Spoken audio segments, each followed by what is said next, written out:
یہ جو بنایا ہوا ہے نا یہ غلط بات ہے. اور دوسری بات اہل بدعت ہوتے ہیں, اللہ تعالیٰ نے قرآن مجید میں ان سے دوری اختیار کرنے کا حکم دیا ہے. وَقَدْ نَزَّلَ عَلَيْكُمْ فِي الْكِتَابِ أَنْ إِذَا, تفصیل کا موقع نہیں, دلائل آپ کے سامنے رکھوں. محترم حضرات, ہمارے بعض نوجوان جب ہم روکتے تھے کہ مت سنیے, نہیں بہت اچھا بولتے, وہ ایموشنل انداز میں بولتے ہیں, ان کا انداز بیان بڑا اچھا ہے سننے کو, بہت اتھینٹک بولتے. ہاں اتھینٹک, ہاں کیسے معلوم ہوا بھائی اتھینٹک بول رہا ہے وہ؟ ہاں تجھے کیا کتنا علم آ گیا تیرے پاس؟ اتھینٹک بول رہا ہے, کوئی اچھے انداز میں بول دیا اس کو اتھینٹک کا نام دے دیا, جبکہ وہ غلط عقیدہ پیش کر رہا ہے, وہ صحابہ کرام کی گستاخیاں کر رہا ہے. میرے بھائیوں, ہمارے اہل حدیث نوجوان یہ انجینئر مرزا جیسے بیانات کو سن کر امیر معاویہ پہ لعن طعن کرتے ہیں, نعوذ باللہ, عقیدے کو برباد کر رہے ہیں. میرے بھائی, یہ اللہ نے کہا اگر تم اہل بدعت کے قریب جاؤ گے تمہارا شمار بھی انہی لوگوں میں سے ہو جائے گا. یہ صرف کتاب و سنت کی باتیں نہیں ہیں بلکہ تجربات اور مشاہدے کی باتیں ہیں. عبداللہ القسیم نام کے ایک آدمی تھے, عبداللہ القسیم, قسیم کے رہنے والے. میں ایک دلیل کے طور پہ پیش کر رہا ہوں یہ واقعہ, آپ اندازہ لگائیے کہ غلط لوگوں کی صحبتیں اہل بدعات کو سننے کا کتنا بڑا نقصان ہوتا ہے. عبداللہ القسیم, قسیم کے رہنے والے ایک آدمی عبداللہ, میرے بھائیو بہترین عالم, سلفی بہترین عالم, کتاب و سنت کی بنیاد پر بڑی بڑی کتابیں انہوں نے لکھی. جب وہ مصر میں گئے, ازہر میں, قاہرہ جو یونیورسٹی ہے وہاں, جامعۃ الازہر, وہاں گئے تو دیکھا کہ وہاں کے ایک عالم نے جو ہے تبرک بالصالحین پر کتاب لکھی, یعنی قبروں سے برکت حاصل کی جا سکتی ہے نیک لوگوں سے جو کہ بدعات کے زمرے میں آتے ہیں اور کچھ شرک کے زمرے میں آتے ہیں. ان وقت جب کتاب لکھی تو عبداللہ القسیم نے اس کتاب پر رد لکھا. رد کا مطلب یہ ہے کہ بتایا کہ جو تم نے لکھا ہے یہ غلط ہے, کتاب و سنت کے خلاف ہے. اس کے بعد سوریہ کے اندر ایک شیعی عالم نے, رافضی عالم نے صحابہ کرام کی گستاخیاں کی, محمد بن عبد الوہاب رحمہ اللہ کی دعوت پر تنقید کی. اس کے رد میں, ایک شیعہ کے رد میں عبداللہ القسیم نے کتاب لکھی جس کا نام الصراع بین الاسلام والوثنیہ کا نام دیا. اور اتنی بہترین کتاب, ہزار سے زائد صفحات پر مشتمل, اتنی پیاری کتاب. جس وقت انہوں نے یہ کتاب لکھی سعودی عرب کے بادشاہ ملک عبد العزیز کے حکم سے مسجد حرام کے ممبر پہ کھڑے ہو کر امام حرم نے اس کتاب کی تعریف کی تھی. اتنی جاندار کتاب لکھی, لیکن مسئلہ کیا ہوا بعد میں؟ مصر کے اندر گئے, کچھ اہل بدعات سے ملاقات ہوئی, اہل بدعات سے متاثر ہوئے, غلط ماحول مل گیا, تو کہا کہ الصراع بین الاسلام والوثنیہ میں جو بھی میں نے لکھا میں اس سے رجوع کرتا ہوں وہ غلط ہے. نعوذ باللہ, جو صحیح لکھا تھا غلط بول دیا, جو غلط تھا اس کو اپنا عقیدہ بنا لیا. اور یہاں تک کہ علماء نے کہا اس کے بعد نعوذ باللہ انہوں نے کتاب لکھی ہادیہ ہی الاغلال کے نام سے. یہ تھے جو ہے بیڑیاں, ہادیہ ہی الاغلال, یہ بیڑیاں کا, اسلام کو بیڑیوں سے تعبیر کیا کہ میں اسلام میں بندھا ہوا تھا, آج اسلام سے مرتد ہو کر میں آزاد محسوس کر رہا ہوں. نعوذ باللہ من ذالک. اس کے بعد انہوں نے اللہ کا مذاق اڑایا. کیوں یہ تبدیلی اچانک سے؟ ایک آدمی وہ جو شیعہ کے رد میں ایسی کتاب لکھنے والا جس کتاب کی تعریف مسجد حرام کے ممبروں سے کی گئی, آج وہی آدمی اللہ کا گستاخ بن گیا, اللہ کو گالی دینے والا بن گیا, اللہ کا مذاق اڑانے والا, مرتد ہو گیا, حالت ارتداد میں اس کی موت ہوئی. کیوں؟ اہل بدعات سے مخالطت, اہل بدعات کی قربت, اہل بدعات کے بیانات کو سننا. ابن عباس کہا کرتے لا تجالسوا اہل الہوا, لوگوں بدعتوں کی مجلسوں کو اختیار نہ کرو, اس لیے کہ بدعتوں کی مجلسیں تمہارے دلوں کو بیمار کر دیتی ہیں, تمہیں پتہ بھی نہیں چلتا, اس طریقے سے وہ آپ کو گمراہی کے راستے پہ لگا دیتی ہیں. محترم حضرات, اسی لیے ضرورت اس بات کی ہے کہ الحمدللہ اللہ کے فضل و کرم سے سوشل میڈیا کے اندر الحمدللہ اہل حدیث کے بہت سارے گروپس پائے جاتے ہیں, علماء ہیں, اصلاح کر رہے ہیں, کافی ہے. ان کی باتیں سنیں, ان کی باتوں پر عمل کریں, انشاءاللہ کافی ہے. اس کے علاوہ اہل بدعت کی طرف ہمیں جانے کی ضرورت نہیں ہے. محترم حضرات, اسی طریقے سے بڑی تیزی کے ساتھ کچھ باتیں بتا کر اپنی بات میں ختم کر دوں. حضرات, دین بیزاری کا ایک بڑا سبب جو ہے یہ بھی ہے, ہمارے دور میں جو غور کرنے سے معلوم ہوتا ہے وہ ہے عورتوں کا فتنہ. یہ عورتوں کا جو فتنہ ہے نا بہت ہی خطرناک فتنہ ہے. پیارے نبی صلی اللہ علیہ وسلم نے اس امت کا سب سے بڑا فتنہ قرار دیا عورتوں کا. آپ نے کیا فرمایا؟ ما ترکت بعدی فتنة اضر علی الرجال من النساء. میری امت کے مردوں کے سلسلے میں سب سے خطرناک نقصان دہ مطلب دین کو برباد کرنے والا, عقیدے کو لوٹنے والا اگر کوئی فتنہ ہے تو وہ عورتوں کا فتنہ ہے. یہ نبی کا فرمان ہے. سب سے زیادہ نقصان پہنچانے والا فتنہ عورتوں کا فتنہ ہے. عورتوں کا فتنہ ہے جس فتنے میں مبتلا ہو کر آج ہماری نوجوان نسل دین سے بیزار ہو رہی ہے. عورتوں کا فتنہ یا تو سوشل میڈیا میں, غلط ویب سائٹ کے ذریعے, غلط جو کچھ بھی یہود و نصارہ نے جال بچھایا ہوا ہے گندی چیزوں کا, اس کو دیکھ کر اپنا نوجوان ہمارا دین و عقیدے کو برباد کر رہا ہے, اپنے اخلاق, اپنے صحت اور تندرستی کو بھی برباد کر رہا ہے. ہاں, رات کے اندھیریوں میں غلط استعمال کر رہا ہے موبائل فون کا. عورت کا فتنہ ہوا نا, یہ عورت کا فتنہ ہوا نہ. وہ اپنے اخلاق کو دیکھتا ہے, اپنے کردار کو, نہ جو ہے اپنے عقیدے کو دیکھتا ہے, اور اس سے ہٹ کر جیسا کہ میں نے شروع میں بتایا تھا کہ ہمارے کالجز کی لائف میں ہو رہا ہے کہ بھئی غیر مسلمان لڑکے لڑکیاں ایک دوسرے سے شادی کر رہی ہیں, مرتد ہو رہی ہیں. یہ کیا ہے؟ عورتوں کا فتنہ ہے یہ. ہمارے ایک صاحب نے بتایا, عالم دین نے, وہ منگلور گئے تھے اپنے والدہ کی علاج کرنے کے لیے. اتفاق سے انہوں نے ایک ہاسٹل میں دیکھا, ایسے ہی دیکھنا ہوا ایک ہاسٹل کو جہاں مسلم لڑکیاں اور جو ہے رہتی ہیں, کالجز میں پڑھنے کے لیے آئی ہیں دور دراز سے. وہ دیکھ کر انہوں نے لکھا تھا, یہ میں نے پڑھا تھا, وہ کہتے ہیں کہ میں روم میں گیا, ایک روم میں باقاعدہ عورتیں اور لڑکے اور لڑکیاں ایک روم میں بند ہیں. لڑکیاں اور لڑکے ایک ہی روم پہ رہتی ہیں. کیا مطلب ہے لڑکے اور لڑکیاں, اجنبی لڑکے اور لڑکیاں, نوجوان لڑکے اور لڑکیاں ایک روم میں رہنے کا کیا مطلب ہوتا ہے آپ سمجھتے ہیں میرے بھائیوں؟ ہاں, یہاں شیطان کے فریب سے کوئی بچ نہیں سکتا. یہ عورتوں کا فتنہ ہے. آج عورتوں کے فتنوں نے ہمارے نوجوانوں کے عقیدے کو برباد کر کے رکھا ہے. ہاں, فلاں کی عاشقی, عشق و عاشقی میں پڑا ہوا ہے, وہ پڑا ہوا. اچھا, عشق و عاشقی کے چکر میں وہ خونی رشتے کو فراموش کر دیتا ہے. ہاں, اس کے والدین اس کو عزت سے پالا, اس کو پڑھایا, اس کو ایک مقام تک ٹھہرایا, اس کی ہر خواہش پوری کی. اب وہ یہ صلہ دیتا ہے اپنے والدین کو کہ ایک جھٹکے میں کسی لڑکی کو پسند کیا, ناجائز تعلقات قائم کر لیا. وہ مسلمان ہے, غیر مسلمان ہے, وہ کیسی لڑکی ہے, کس مسلک سے, کوئی لینا دینا نہیں ہے.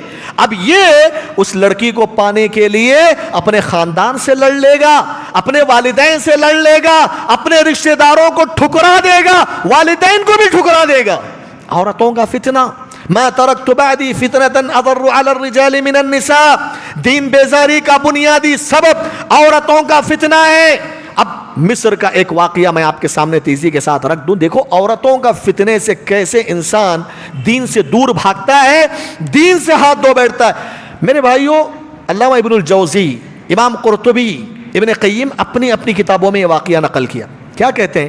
مصر کا ایک مؤذن, مصر کے اندر ایک مؤذن تھا, بڑی داڑھی تھی, بڑا پارسا آدمی, اذان دینے والا, کئی سالوں سے اذان کی خدمات انجام دے رہا ہے.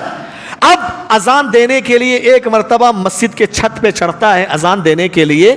جیسے ہی اذان دینے کے لیے چڑھتا ہے تو اس کی نظر گھر سے لگے ہوئے ایک نصرانی گھر پہ پڑتی ہے جس میں ایک عورت تھی, خاتون. اس پہ اس کی نظر پڑ جاتی ہے. کس کی؟ عام آدمی کی. کیا جو بازاروں میں گھومتا پھرتا ہے, آوارہ نہیں, مؤذن جو 5 وقت حی علی الصلاۃ حی علی الفلاح کی صدائیں بلند کرنے والا.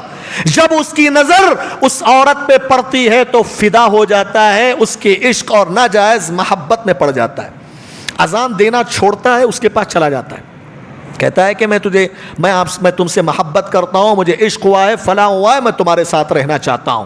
کہتی ہے کہ نہیں, ایسے کیسے ہو سکتا ہے؟ وہ کہتا ہے کہ نہیں, ہر حالت میں تمہیں مجھے چاہیے, میں تم سے شادی کرنا چاہتا ہوں. وہ عورت کہتی ہے کہ ہو نہیں سکتا, تم مسلمان ہو, میں نصرانی ہوں, یہ کیسے ہو سکتا ہے؟ میرا والد مان ہی نہیں گا اس بات کو. کہے گا کہ نہیں, ہر صورت میں مجھے چاہیے, میں تم سے محبت کرتا ہوں, خوش رکھوں گا, فلاں فلاں دعوے کرتا ہے. وہ کہتی ہے کہ دیکھو, اگر تم مجھ سے شادی کرنا ہی چاہتے ہو تو ایک شرط ہے. شرط کیا ہے بھائی بولو؟ وہ کہتی ہے کہ تمہیں اسلام کو چھوڑنا پڑے گا. اسلام کو چھوڑ کر کرسچنس مذہب کو قبول کرنا پڑے گا تب چل کر ہمارے درمیان شادی ہو سکتی ہے. میرے بھائیو اتنا ہی سننا تھا. وہ مؤذن اندازہ لگاؤ, مؤذن وہ اسی وقت کہتا ہے انا بریء من الاسلام, آج سے اسلام سے میرا کوئی تعلق نہیں ہے, میں اسلام سے اعلان برات کرتا ہوں, تمہارے مذہب کو قبول کرنے کے لیے تیار ہوں. استغفر اللہ العظیم. عورت کا فتنہ, عورتوں کے فتنوں میں کیسے آدمی پڑتا ہے. ایک مؤذن. اسی لیے میرے بھائی عورت کے فتنے کی جب بات آتی ہے تو کتنا بھی بڑا کوئی عالم کیوں نہ ہو, کتنا بھی کوئی آدمی نیک کیوں نہ ہو, وہ عورتوں کے فتنوں سے 100% بچنے کی ضمانت اور گارنٹی نہیں دے سکتا. حضرت سعید بن المسیب کہا کرتے تھے 80 سال کی عمر کو پہنچے ہوئے 80 سال کا بوڑھا یہ کہتا ہے کہ اگر عورتوں کی بات آ جاتی ہے تو مجھے بھی محفوظ مت سمجھو. میرے بھائی عورتوں کا فتنہ لوگوں کو دین اور عقیدے سے دور کر دیتا ہے. یہ ایک میں نے مثال دی, اور امام قرطبی نے لکھا بعد میں کیا ہوا معلوم, ان دونوں کی شادیاں ہوئی, وہ دونوں کی شادی ہو گئی. شادی ہونے کے اسی دن اتفاق سے وہ جو مؤذن تھا جو کہ اب مسلمان نہ رہا, حالت کرسچن حالت نصرانیت پہ تھا, وہ کسی ضرورت کے تحت اوپر چھت پہ چڑھتا ہے کسی کام کے لیے. اللہ تبارک و تعالیٰ کا کرنا یہ ہوتا ہے کہ اس کا پیر پھسلتا ہے, نیچے گر جاتا ہے, وہیں کا وہیں مر جاتا ہے. امام قرطبی رحمہ اللہ نے کہا اس واقعے کو نقل کرنے کے بعد, ایک عورت کے فتنے میں پڑا ایک مؤذن جو کہ اذان کی خدمات انجام دے رہا تھا, عورت کے فتنے میں پڑنے کی وجہ سے نہ دنیا ملی نہ آخرت ملی, اس کو دونوں کو برباد کر دیا اس نے. یہ عورت کا فتنہ ایسا ہی ہوتا. ہمارے نوجوان عورت کے فتنے پڑتے, کمائی دھمائی کچھ نہیں کرتے, سب گھنٹے گھنٹے فونوں میں بات کر رہے ہیں, والدین کو پریشان کر کے رکھے ہوئے ہیں, کوئی پڑھائی میں بھی کوئی توجہ نہیں, کالج اسکیلپ میں پڑھائی کی طرف توجہ نہیں, بس یہی لڑکیوں کو لے کر وہاں گھومنا یہاں. نعوذ باللہ من ذالک. اللہ کے بندو عورتوں کے فتنوں سے دور رہو. عورتوں کے فتنوں سے اگر دور رہو گے تو تمہارا دین محفوظ رہے گا, تمہارا عقیدہ محفوظ رہے گا, تمہارے اخلاق اور کیریکٹر محفوظ رہیں گے. لیکن عورتوں کے فتنوں میں مبتلا ہو جاؤ گے, سب کچھ برباد کر دو گے, نہ دنیا تمہیں ملے گی نہ آخرت تمہیں ملے گی. یہ کچھ باتیں